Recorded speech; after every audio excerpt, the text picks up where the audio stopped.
Hello everybody, welcome back to the channel. So in today's video, we are going to be addressing Barcelona's right wing position. I do believe that this is a very important topic to talk about, and especially in today's times, because we need to question how is this Barcelona team managing the right flank, and this is a very important area. We look at how Barcelona have been scoring their past few goals, like the past 15-20 goals of this season. Barcelona's most efficient area on the pitch, it is coming from the right flank. Most of the assists from Barcelona do come from that right side, and yes, of course, most of that work does have something to do with Dembele. Dembele has really made that right wing area very efficient, and Barcelona are going to be working on it because they know that there is a chance that Dembele could be leaving in this summer. He may not renew with this club, and Barcelona, they do have to analyze the market. Who could be that player that can bring in close to the results that Dembele does bring, to bring in all of these assists, to be very efficient, to always create goal scoring opportunities. And so it does say here, according to Fernando Polo, when it comes to Dembele's situation, Barcelona's offer has expired. He wants to continue. If he wants to continue, his agent has to take the first step, and he has to adapt to the financial situation of the club. Barcelona think he has better offers, but they will not pay him more money. There is no news as of yet, so we know right now that Barcelona is open to having another meeting. We know that the agent of Dembele is also open to having another meeting. Just look at how Dembele has been performing as of late. It has been phenomenal. Barcelona have really benefited from Dembele being on his A game, and thank you to Xavi, right, the one man who has brought the best out of this player. But the biggest concern, of course, is going to be this, is how the agent is going to be approaching Barcelona, because if the agent comes into that second meeting, if it does happen, and he continues to say, yes, these are going to be the demands that we are going to be sticking with, it's going to be 30 million euros per season, 25 million euros per season, Barcelona is going to be denying that immediately. And I hope that the agent does reconsider and say, yes, I will lower the demands for Dembele because I do see a future with this player and this club. Or maybe we could see Barcelona strengthen their offer maybe to around 10 to 11 million euros per season. But is that going to be enough? Is that going to be enough for the agent to say, yes, I will accept this offer? So there are so many things that Barcelona do have to go through. And Joan Laporta earlier today, a couple of hours ago, he had an interview, and this is what Joan Laporta had to say about Dembele, and I quote, "If Dembele wants to stay at Barcelona next season, he will have to adjust himself to the salary cap." And so it basically just shows you that Barcelona are not here no more to bend over for nobody. They're not here to bend over for Dembele. Even surprisingly, Gavi, Araujo, Erling Haaland, Sergio Roberto, this is including all of the players in Barcelona. Many of these players do have to make certain sacrifices to be able to fit into Barcelona's salary cap. Joan Laporta, Mateo Lemán have all made that very clear. Now keep in mind, I'm not trying to scare you guys when it comes to Gavi and Araujo. I do believe that there is going to be a deal struck for these two players. It's going to happen. There's like a 99% possibility that we are going to be seeing Araujo and Gavi renew with the club. This is just like the general idea that Joan Laporta and Mateo Lemán are giving out. But this is where I do want to introduce Adama Traore, because this is another player where Barcelona have made it very clear that they're not willing to pay the fee for this player for him to stay permanently in this summer. And it does say here, according to Ferran Correas, the continuity of Adama Traore is complicated as of now. Barcelona does not plan on paying 30 million euros for him and hopes that Jorge Mendes, who is the representative of both Adama Traore and Trincao, can work a miracle, which basically means this: Barcelona do not mind on keeping Adama Traore, but only if they can do a swap deal between Trincao, who is a current Barcelona loanee, and Adama Traore, because we are starting to see Trincao finally gain some traction with Wolves. Like, he has been doing phenomenal. He has really been bringing in the goals and the assists. He has been making goal scoring opportunities, and so Wolves may have to make a decision on whether they want to negotiate for a permanent deal, yes or no. And I do believe this also does tell us on how Barcelona do think of Adama Traore. Like, yes, he is a good player, he is a great player, but they just do not see him as a necessity where they say this is a must-have player for the next season. Like, I also do think that Adama Traore is a great player. He's athletic, his pace is there, his dribbling is there, but there are discussions, there are conclusions being made within this Barcelona club that maybe this player does not have, I would say, the football, right? I think that that is the best way I could explain it. Like, when it comes to him creating something new in the midfield, in the middle of the pitch, he does not necessarily have that. When he needs that secondary weapon to confuse the opposition, Adama Traore does not have that. And we have discussed this before. Like, you know exactly what I am talking about. We said this about a couple of weeks ago, like maybe 4, 5, 6, 7 weeks ago, on how Adama Traore will need to evolve his game at Barcelona, provide something new in order for him to make a great case on why he should continue at Barcelona, or else it's just going to be a temporary solution. And Xavi is going to have to be that man to really teach Adama Traore how can you bring something something different? How can you continue to evolve as a right winger and really improve your game overall? Adama Traore is going to have to do that. Like, look, he does great things on the pitch, and he does one thing very well. He is a master at doing that one thing on the right flank, which is to take on players, go down the line on the right side, and then make a cross into the box, but it becomes too predictable. And maybe Xavi and Jordi Cruyff have really been noticing that. Because look, when it comes to Dembele is a different case. Dembele knows how to use his left foot, his right foot. He can go out wide, he can go inside, he can make and create something in the middle of the pitch. Adama Traore cannot do that. He does have the shots, a powerful shot by the way, and he has those passes that he could make that completely cuts a defensive line. And we have seen that, I believe it was against Osasuna, where he made that through pass to Ferran Torres and Ferran Torres scored the goal. I do believe that the only thing that Dembele is not really good at, it is the one touch. So let's say, for example, that moment when Messi did that first touch against Nigeria and he scored that goal against Nigeria in the World Cup, that is exactly what I am talking about. Dembele does not really have that great first touch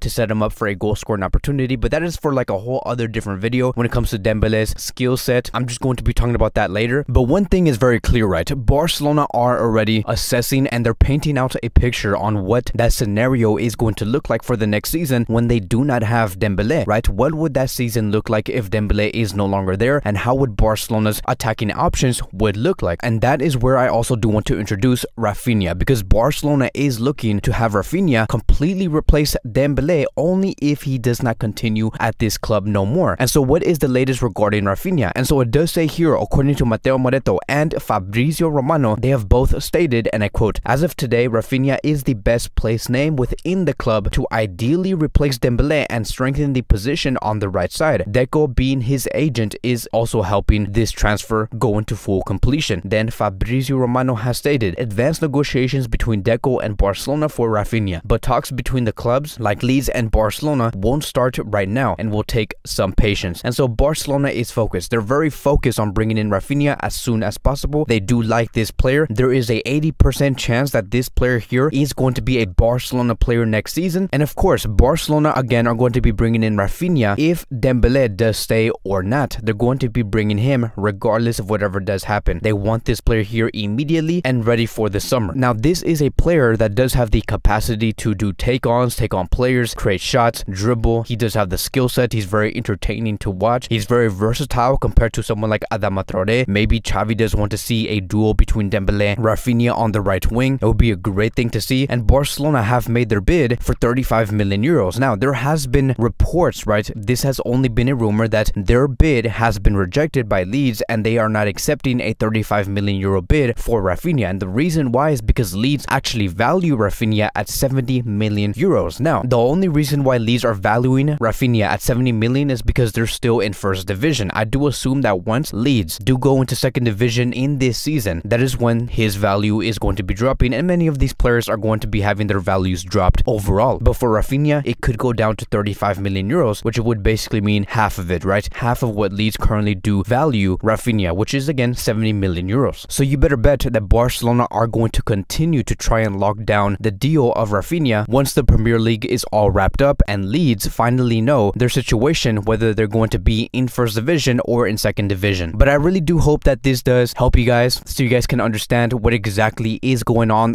the right wing, how Barcelona want to strengthen that position if Dembele does leave or not, how they view other players like Adama Traore, and whether he should be continuing at Barcelona, yes or no. There's so many things that Barcelona are assessing. I hope that this does give you guys more clarity. And so that is going to be wrapping up today's Barcelona daily news. Thank you guys so much for watching. If you guys are new here, welcome to the channel. Please like, subscribe, comment, and I will see you guys in the next video.